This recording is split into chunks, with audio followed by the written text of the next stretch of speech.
Hello everyone and welcome back to The Interview. I'm Susan Lee McDonald here at the Sunset Gower Studios. I'm ready to meet my guest here. Now, he is a man who has endeared himself to audiences worldwide with his iconic portrayal of the perverse yet complex Vince Masuka. That's right, C.S. Lee. I can't wait for you guys to go meet him with me. Come on along. C.S. Lee. C.S. Lee is Vince Masuka, the comic relief of Dexter.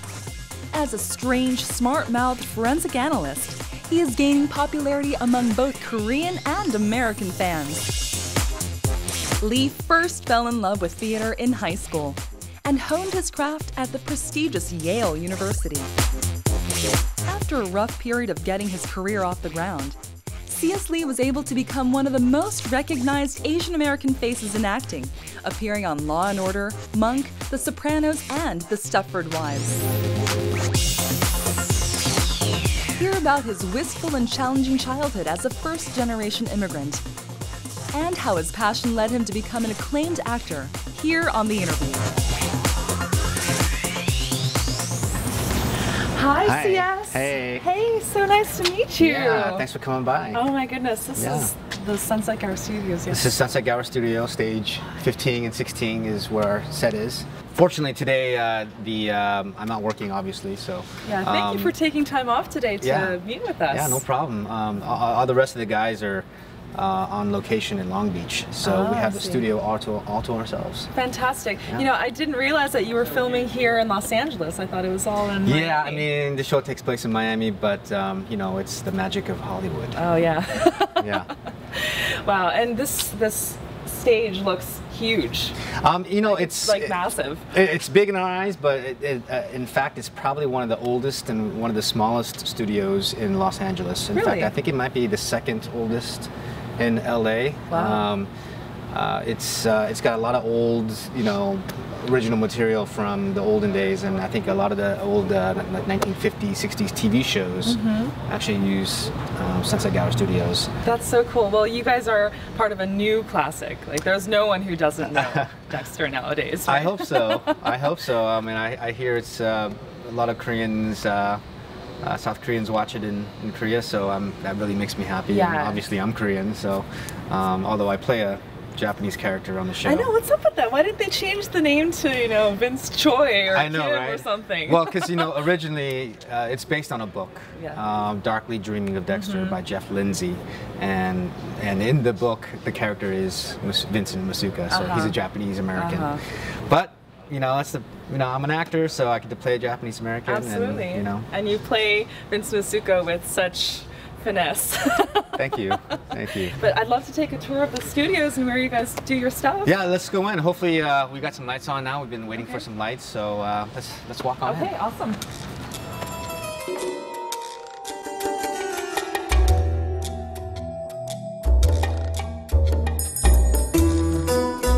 Dexter is the most popular show on the American cable channel Showtime.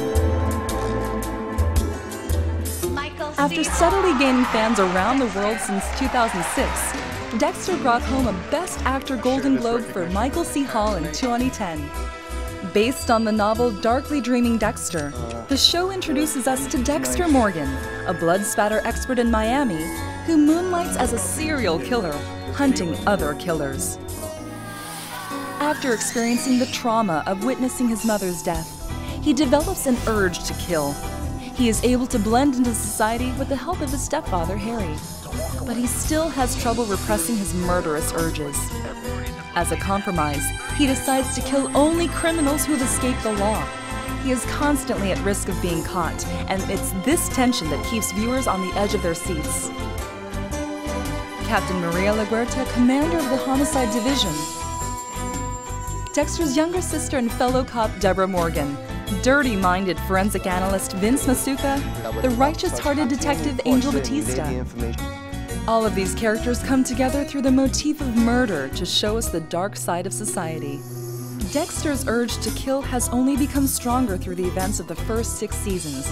Watch him continue his struggle with himself and with society on the upcoming Season 7 of Dexter.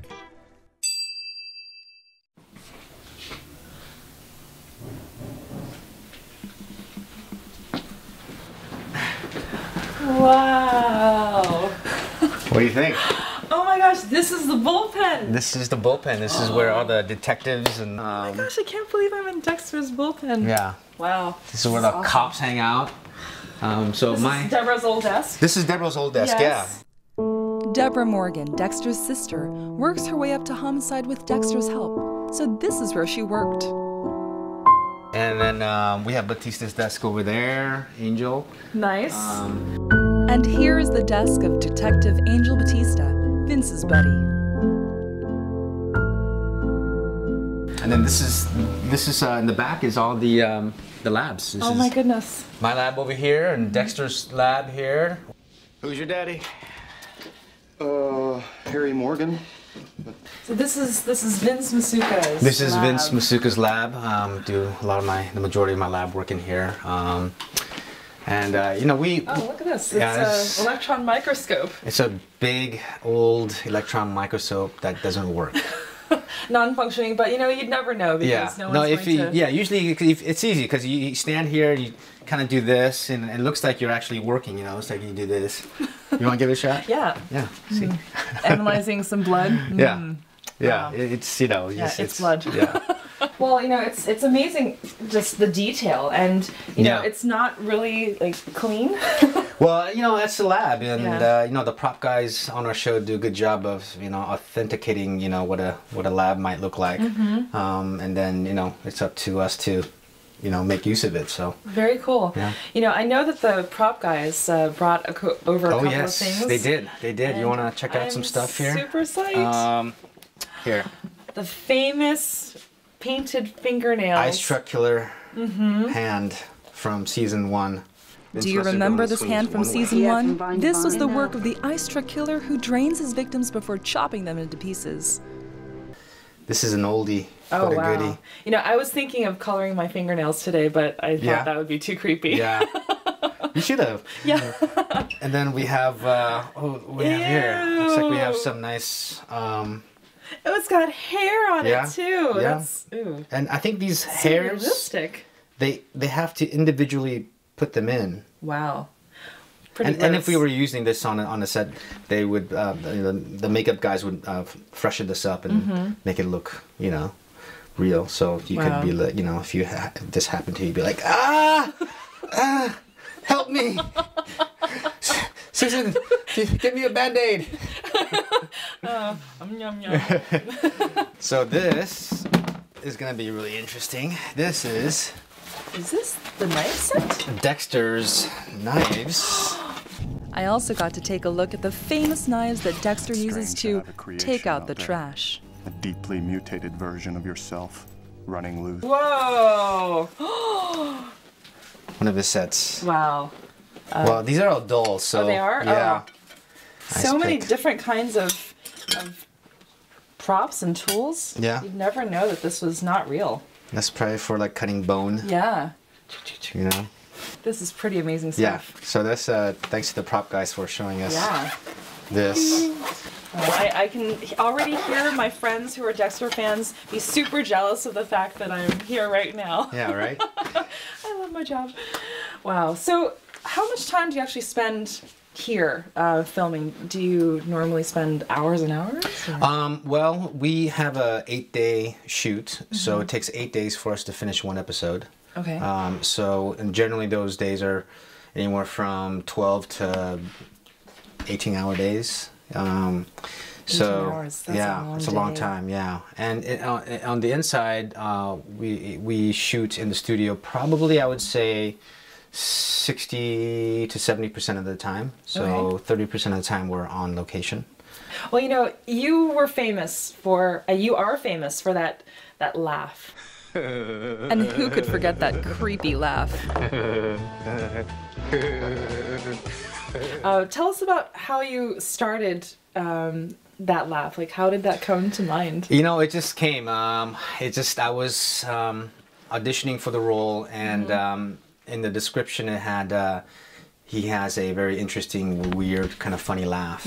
And so I took that note and I sort of gave it a laugh, sort of, it's a mishmash of some friends of mine, as well as Beavis and Butthead. It's, you know, these are all like kind of like voices that were in my head, you know. So I did that laugh at the audition, and they loved it. The producers loved it, and they were like, "We want more of that laugh." So you know, maybe the laugh is. Would you do the laugh for us a little bit? I don't know. It's just. It's funny. You know what's funny is like I mean, yeah, exactly. That's good. Yeah, that's good. Yeah. Maybe I can be Vincent. Yeah. You could be the Vince's cousin. Yeah. But yeah, I don't know. A lot of people seem to you know, attach to that laugh. So Do you ever have people coming up to you in the streets and like, hey? Oh, absolutely. All the time. Absolutely. Yeah. And it's even funnier when women come up to me and start doing the laugh. Yeah.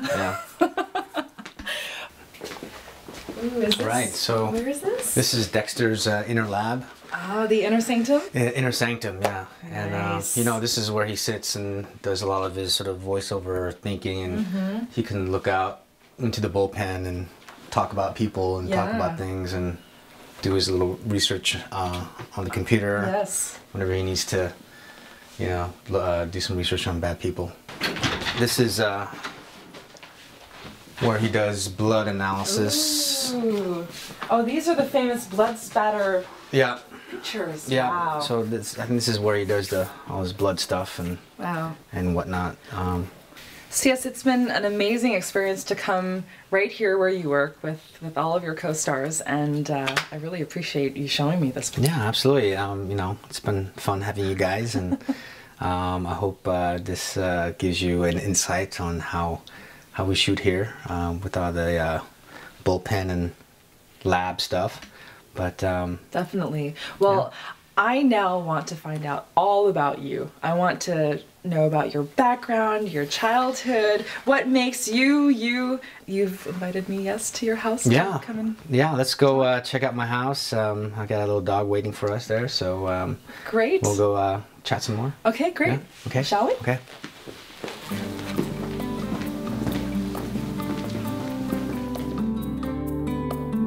Our cast is, I'm incredibly blessed because we have such a dynamic, cooperative, and nurturing cast. We don't really have any big issues or problems as a cast. We're very easygoing, and we're, you know, all of us are about the work. You know, a lot of people kind of go for the whole, you know, star glam thing, and you know, I'm not necessarily making a judgment on it, but it's just not something that I'm interested in, and I think it kind of takes away from the artistry of the work at hand, and it's, you know, to me, it's just not fun to be a part of that. So in that way, I think our cast is pretty special.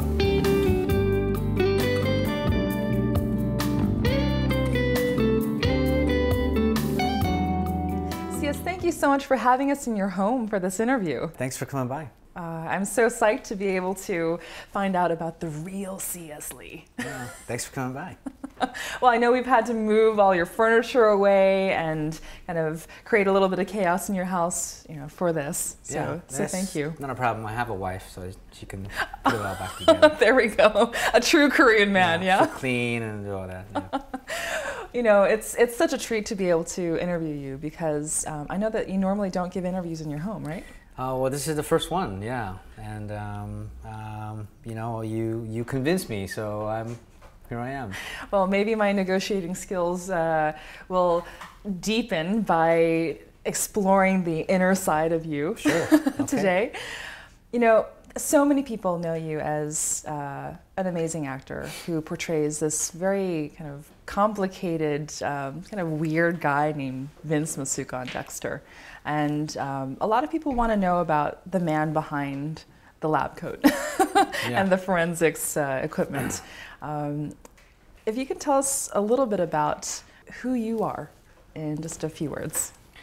You know, I'm just a Korean American who loved playing sports and somehow got involved with acting, and that train really hasn't stopped. So here I am now. Great. Well, we are going to be finding out a lot about you, your background, your childhood, your professional life, everything you know, pre-Dexter, because there's a lot of meat there. You have a lot of tools from which you can draw upon to play the characters that you play now, and we want to know all about you. Are you ready? Yeah, I'm ready. Yeah, no taboo subjects. If I'm uncomfortable about something, then I'll just look at you and stare at you. Stare me down? Yeah. Well, hopefully I won't offend in any way, but let's get right to it. Okay, sounds good. You know, I want to talk a little bit about your background and family, but before I touch on that, you know, as a Korean American myself, I've experienced, you know, with my own family, how they want me to, you know, become a doctor or a lawyer or engineer, something very kind of traditional. And when I took this path, it was kind of going against the grain a little bit. Did you ever experience that with your family? My parents were too busy working to really have the time to really kind of talk to me about those things, I guess. But also I think the way I was raised, you know, me being firstborn, and the fact that they were always so busy, I think it's just, they kind of let me do what I wanted to do. I think it helped that I got, you know, a full ride scholarship to college so that I didn't have to be dependent on them, you know, to go through college. So I think it kind of started from there, and by the time I got to Yale, you know, it was kind of like they kind of pretty much let me do what I wanted to do. How do you think it would have been if you just said, I'm just going to go to LA and, you know, work as a waiter and do the acting thing? You know, I mean, in the end, I think any parent would certainly have concerns about their children, their kids, not making a living and struggling. But and certainly my parents did too. But there were a few moments in my life where my mom was finally like, you know, maybe you should, you know, give up the acting thing and, you know, go do something else that's gonna, you know, make you money. Because I mean, the time I spent in New York, you know, I certainly it wasn't a piece of cake. You know, I definitely had my moments of struggle and not knowing how I'm gonna pay rent, and, you know, asking them to send me some money to, you know, get by on. And you know, there were definitely moments where my mom was like, you know, maybe you should become a doctor, or you know, go back to school, or, you know, choose a different profession, you know. And then I'd be like, but Mom, look, I just got a commercial. It's a Nextel commercial. It's like, they don't really, you know, they don't really understand what that entails. But I think by now, now that they saw my beautiful mug on the small screen on TV, I think they're okay with my choice of profession. What were some of those times like back in New York when you finished Yale, the best acting program, best, you know, everything program, theater-wise there, and you went to New York? What was that like for you? It was an interesting ride, you know. You get out of grad school and you move to New York, and you try to network with people that have already graduated from Yale, and from other universities as well. And you know, I did it basically what any other actor did and has done when they go to New York, is, you know, you pound the pavement, and you send, you know, back then you know, you were sending out headshots and postcards and, you know, demo reels and what that, you know, all that kind of stuff. And now what do people do? And now it's just like, I'll just email them my, you know, my website, you know, basically, which is much easier. So different, Technology has pretty much changed how people get auditions too, So, I mean, I was doing it the old school way, you know, like manila envelopes with headshots and resumes and stapling and cutting headshots. And, and that's how we did it. And then, you know, it was a struggle. It was definitely a struggle, but you know, I would get a play here and there, and I would get a a role on a TV show here and there, or or a movie role here and there. So over the years, I slowly became the work that I got sustained me. Yes. As the years went by.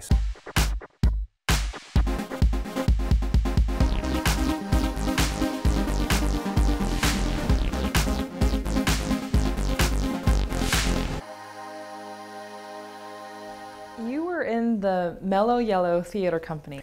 Well, me and my handful of buddies who were, let's see, there was like 2 other Korean Americans, a Chinese American, and then we had our token white boy. Is that why it's called Mellow Yellow? Because there were Asians? Yeah, yeah. Okay. So initially it just started out because we were just hanging out. As actors, you have downtime and you want to hang out with other actors and talk about the struggles and talk about how difficult life is and how much it sucks because we're not working. So that at the end of that meeting, we were kind of like, you know what, we gotta do something. So we started this improv theater company, and we just started to do it, and we started inviting our friends, and I think our first show we had maybe 15 people, 10 people, and we were doing this for several years, and by the time, at the height of it, we were performing in Lower East Side and in around Dumbo, which at the time Dumbo was sort of a hotbed of artists and painters and various artists. So we would perform in at this loft, and we just invited the whole neighborhood. And I think at the height of it, we had a loft with like 100 people. 100 people in a loft. Yeah, wow. and here's the 6 of us performing, improv, an improv show. And we would go all out, we would generally the show would start out with a striptease. A striptease? So we would, yeah. Kind of like a full Monty type of thing? Yeah, that's all of our shows. That's, for some reason, it took on that model, is that the music would come on, the lights would go down, the music would come on, we'd come out like a boy band, but we're all, we're not, that good to look at, but so then we would choreograph this dance, and by the end of it, we always had these snap-on basketball pants, and at the end of it, the basketball pants would snap out, and we'd throw them out, and we'd be standing there in our underwear, and the crowd would be just going crazy, and then from there on, we started our improv show. That's too funny. That's why there are 100 people there. Were they all women? No. No. Oh. A lot of guys there. A lot of big guys. All to see these Asian guys just take off their pants. Yeah, it was really fun. It was actually a lot of fun, and actually a few times we got a chance to hit some of the college circuit. Down in Georgetown, we did a show. In New Jersey, we did a show.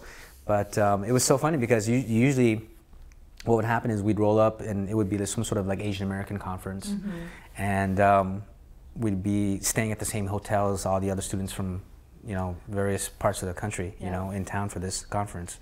And on a Friday we'd be like, "Hey, how's it going?" He'd be like, "I don't want to hang out with you. You look old."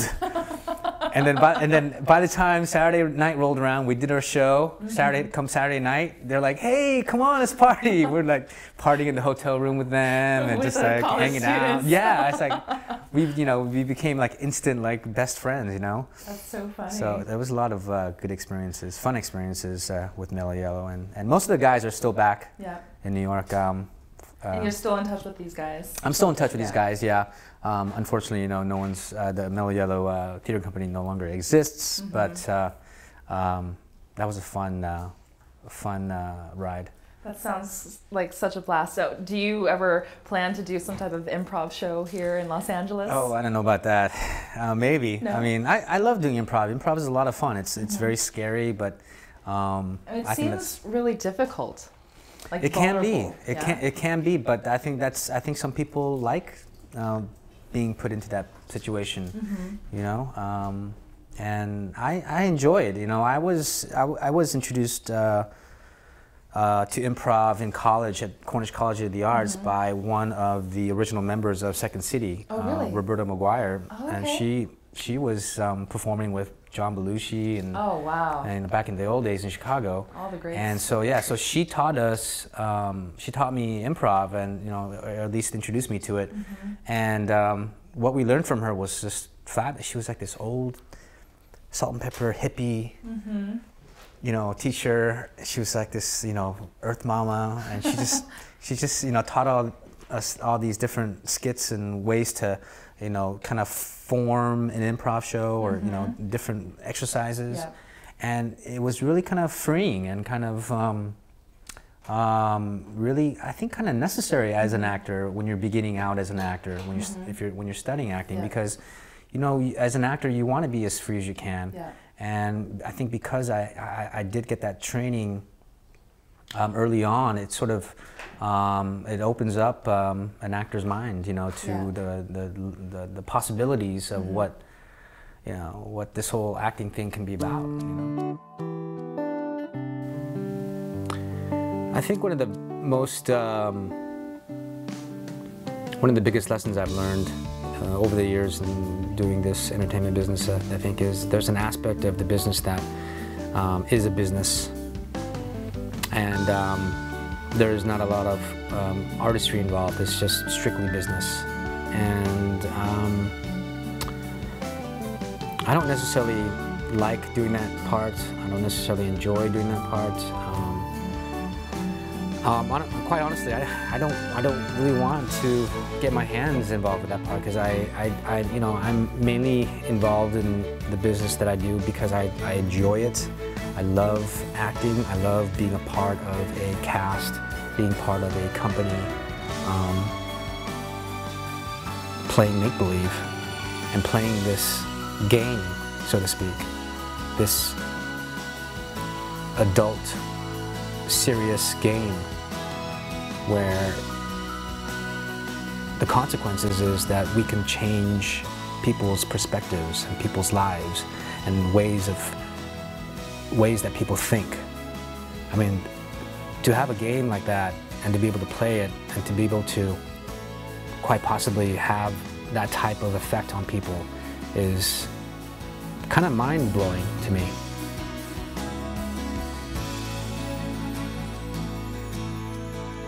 You've done a lot of different types of performances, of course, commercials. You've done theater, you've done improv, you've done TV, you've done film. You've been in basically all different pots and jars of performing. What would you say is your favorite and maybe least favorite of all those? Well, certainly my favorite's probably, probably doing theater, play. But, doing film and doing, I just, in the end, it doesn't really matter to me. I just want to do good material. I think that's been the hardest thing to find. And when you're involved in theater, the most, unless you're doing new works, all the classics, that's all like good. These are playwrights who've honed their craft and they're classic plays. So you're working with material that's age-wise, it's just as good as it was when it was first seen. So in the end, I just really want to do good material, and I think that's for a lot of actors that's very helpful. When you have good material, it makes everything, it makes my job easier and makes my job a lot more fun. It's when you're doing a corporate commercial for some company and you have to try to be a businessman for a day, and talk about some sort of pharmaceutical drug. That's not so much fun. No. What's the fun in that? Well, you've got all these incredible tools to draw upon, from your improv days, from the mentors in college and in graduate school. And so I guess there's that saying, to whom much has been given and many tools have been given, much is expected. So have you always had a really high expectation of where you need to go in your career? I guess I have. I think, I tend, sometimes most of the times I try to be a perfectionist in anything that I do or involved in. I like to go overboard. So, you know, if a car has a flat tire, then I want to make sure I fix that flat tire the way it should be done. Yes. Or, you know, if my fence needs a new fence, I want an armor fence. You know, I want to make sure that fence is going to be good. You know. Yeah. So that's maybe just generally my personality. But that's probably why you're as good as you are, because without having that that high expectation of yourself, then everything would just be okay. And if you're like loosey-goosey, then you probably wouldn't have gone to Cornish or Yale or kind of spawned, you know, the career that you have now. No, I think you're right. I mean, I think there's certainly different paths to a career, but I took the career that I felt like I could have some sort of say in. At least I could say, you know what, I did go to college, I did go to grad school, you know, I did put in my time in New York, you know, so I've prepped myself so that when I do get a big gig like Dexter, I'm ready to go, and I'm not scared about anything. I can do anything, you know. Yes. So I mean, I think especially for actors, you really, I mean, it doesn't really matter how much training you have. It's really, as long as you have the appropriate training that you need to do the job. So, because if you're not ready to do the part that you're given, then obviously you haven't prepared. You know, you haven't done enough. So, I always feel like I need to prepare and be over prepared, and sometimes that means not preparing. Sometimes it means don't read a script 20,000 times. Read a script a couple times, get the sense of it. It really depends, you know. I mean, sometimes I have a scene on Dexter where I'll read it, and it's for, you know, for some reason, maybe it's because we've done it this long, but I get it the first time I read it. So I won't look at it until we're ready to shoot. So and I don't necessarily have to take time to memorize like all my words and all my lines, because everything just kind of happens quicker. You're able to absorb all that information just by knowing the energy and flow of the script. Maybe? Yeah, I don't know. Maybe it's because I've done it for this long, but I also like the fact that it sort of gives me it keeps it fresh. You know, it doesn't feel like, okay, now I'm going to say my line, and then your line, and you know, it keeps everything fresh. If I don't know what exactly is going to happen, then all of a sudden you and I are kind of like watching each other, waiting to see what's going to happen, and that makes it a little bit more livelier, I think, you know, in certain situations. Obviously, it's dependent on what project it is and what you're working on, but and obviously, if I have a big monologue or a chunk of text I need to say, then, well, okay, for one, I better make sure I can say this chunk of text in one take. So you got to do what you got to do to get that done. But also, you know, I want to keep that chunk of text fresh and as if I'm making it up. So in that sense, I don't memorize it like verbatim and like it's like not ingrained in my mind, because I feel like that, to me, that's a hindrance. I'd rather have it kind of there where I can pick it out, you know, and it's there, but, you know, it's not totally clear, but if I pick it out, you know, I can make it clear. Yeah, one of my favorite actors is Anthony Hopkins, definitely. Simply because there's one thing that he said. He said that even after the Hannibal movies that he did, or movie, was it one? He did two movies. He still said, you know, even when I'm old, even when I get old, I'll still be learning how to act. That it's a never-ending process, and I firmly believe that.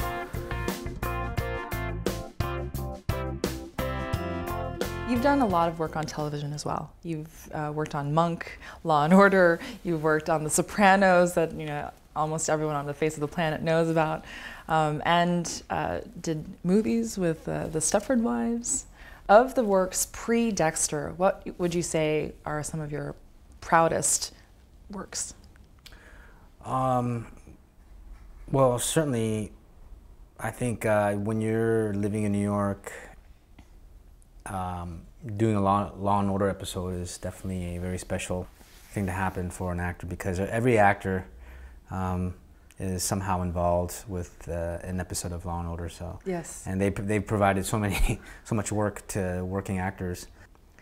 That was exciting because it just felt like, okay, now I can say I'm a New York actor, and I've done a Law and Order episode, and there's something very special about that.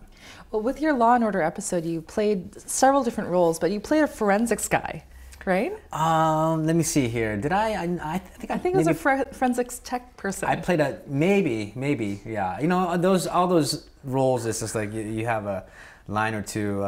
You know, I never got a juicy role where I can, be the bad guy or, be the murderer or anything. You strive to be a murderer. But I mean, when you're on Law and Order, the good parts is the guy who committed the crime, or the girl who committed the crime. But so they were all just small parts, and but nonetheless, if you had a speaking role, that was a principal role, and as an actor, you felt very proud, to have a speaking role on a episode of Law and Order. So. Absolutely.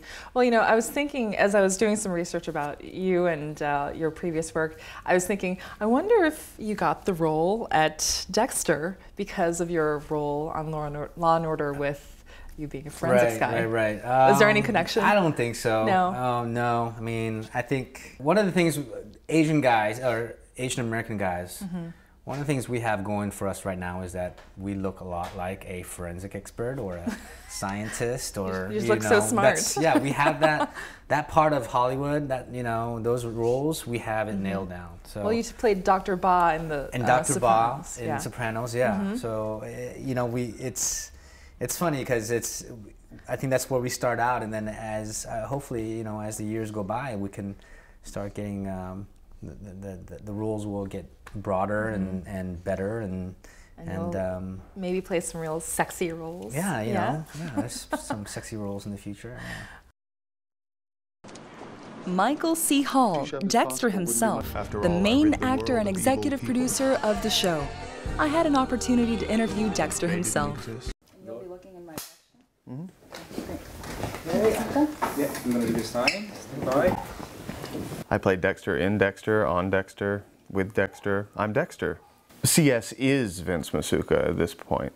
He was just words on a page, and once CS came onto the set, those words on a page were replaced by the flesh and blood person that CS is. And a lot of his lines are outrageous or silly or intended to give the audience an opportunity to laugh in the midst of what's otherwise kind of dark material.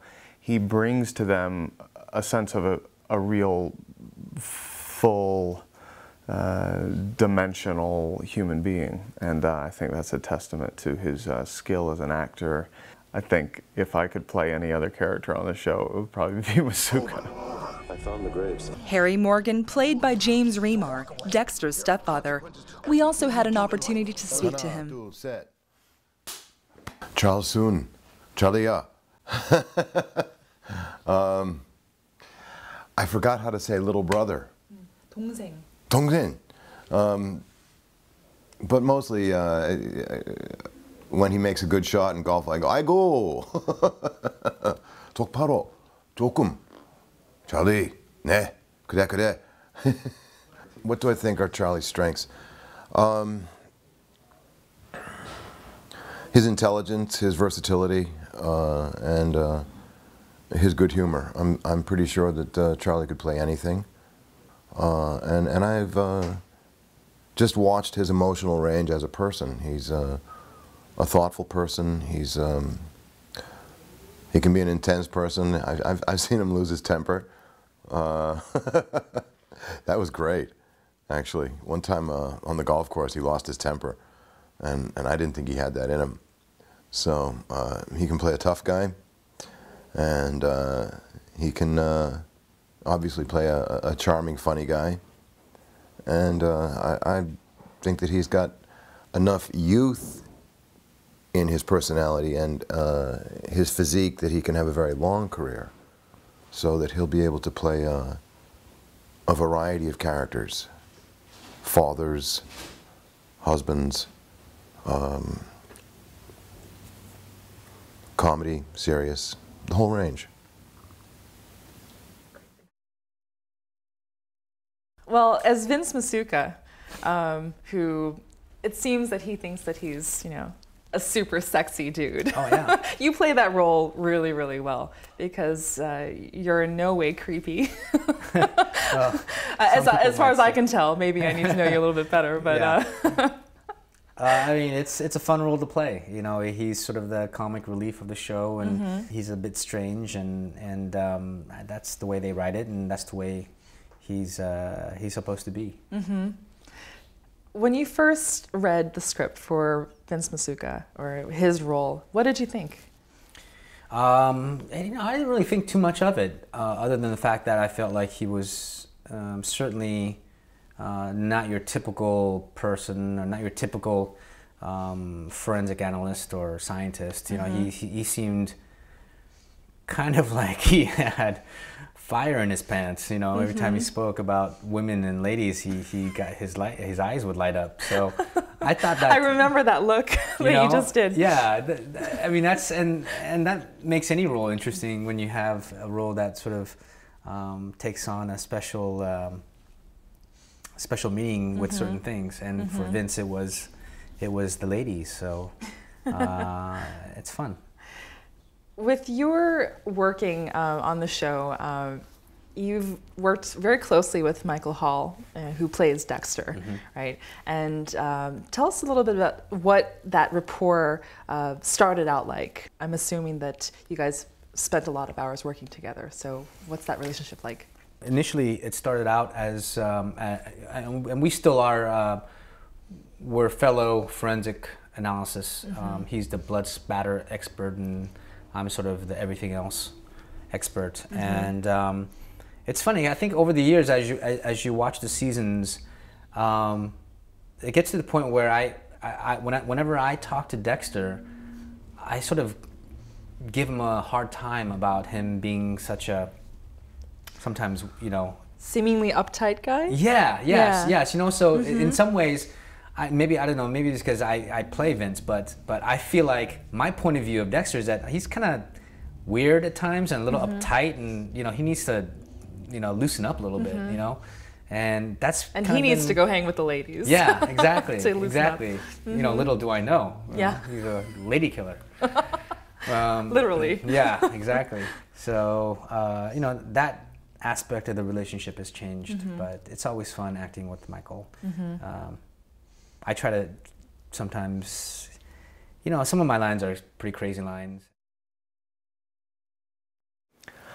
Well, he's genuinely supportive. I mean, as a fellow actor, as someone who is a member of the fraternity of actors, I think he is an actor's actor. He's a very generous actor.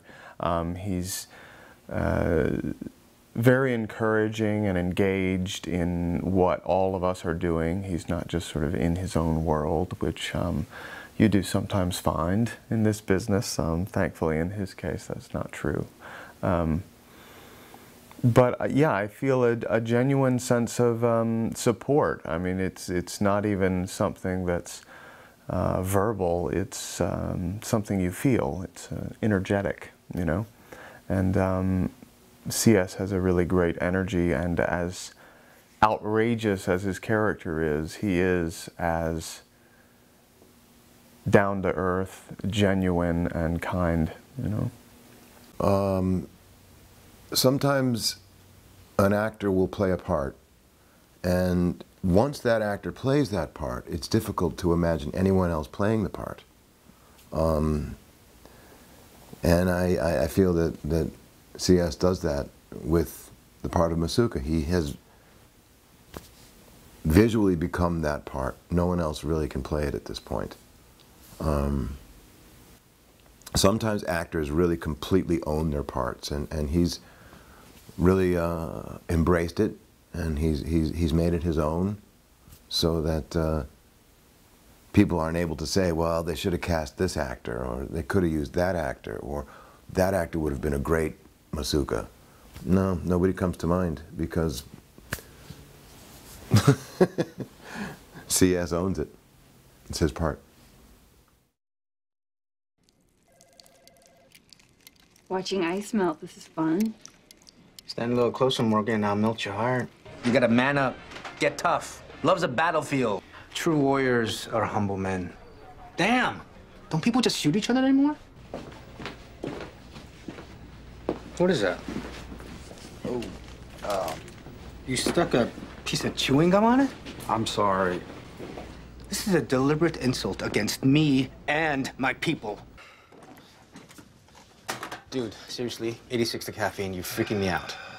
I have some place I need to be. I also have places I need to be. Not good places, but places. Hey, guys.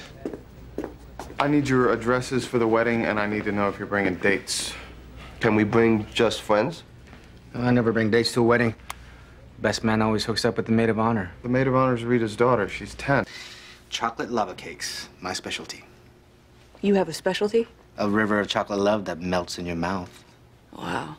You can make anything sound perverted. It's a gift. Your victim was smothered. That's not opinion. That's science. And science is one cold-hearted with a 14-inch strap-on. What are some of the most crazy lines you've ever said? I mean, I remember some. Yeah, I mean, there's some lines I don't know if I can say it on air. I mean, we can bleep you out.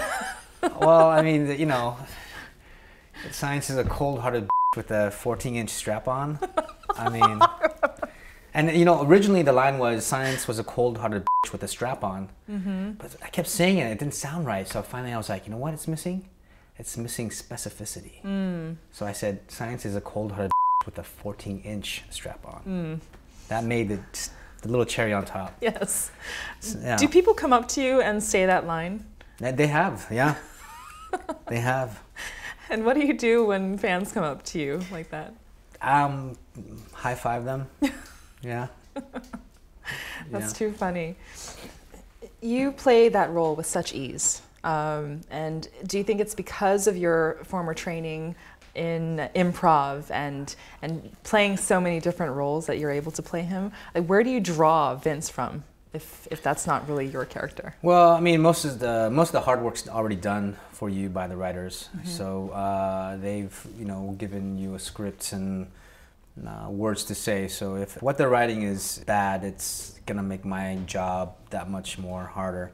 But fortunately, they make my job easier because what they write is very easy to say and fun to say. So every once in a while, I'll still improvise a line or change a line or add a word here or mix the line up a little bit, just to make it more sense in the scene or because I think it's funnier. Well, you have that kind of comedic training, so you know what sounds funny. Well, that's the thing is that, I don't, even though I've had comedic training in the theater sense, I mean, I don't consider myself, I was never really a comedic actor. Most of my stuff before I started getting comedic roles, I did drama. I did, Shakespeare and Chekhov and, even Law and Order. I mean, it wasn't only until I started to get roles in television where they were like, you can play the funny guy. I was like, all right. But that's the thing is, when I approach comedic characters, I don't approach them from how can I make this funny? If the script is funny, the writer should have done the job for you already. Your job is to deliver it and make the words come alive, make the characters come alive off the page. So in some sense, I don't really think about, how can I make this more funnier with my roles? I really think about how to act like the character that the writers have created. And if you do that to the T, and if you do that the way that the writer has intended, then it's going to be funny. What do you do to get into that mode where you are playing a certain character, and in this case, Vince? Like, do you sit in your trailer and you think like perverted thoughts? Do you look at some weird magazines to kind of get in that role, or what?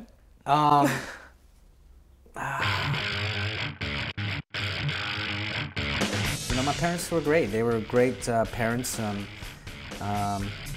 Probably, you know, more of a mama's boy than anything. I told them my story, and no one believed me. None of the fact that they thought I was just acting. Bullshitting. They thought I was just trying to get, you know, trying to basically lie my way. Yeah. C.S. Lee, Dexter's comic relief. Hear behind-the-scenes stories from the production crew. Learn everything about C.S. Lee behind the scenes. Do you do martial arts too?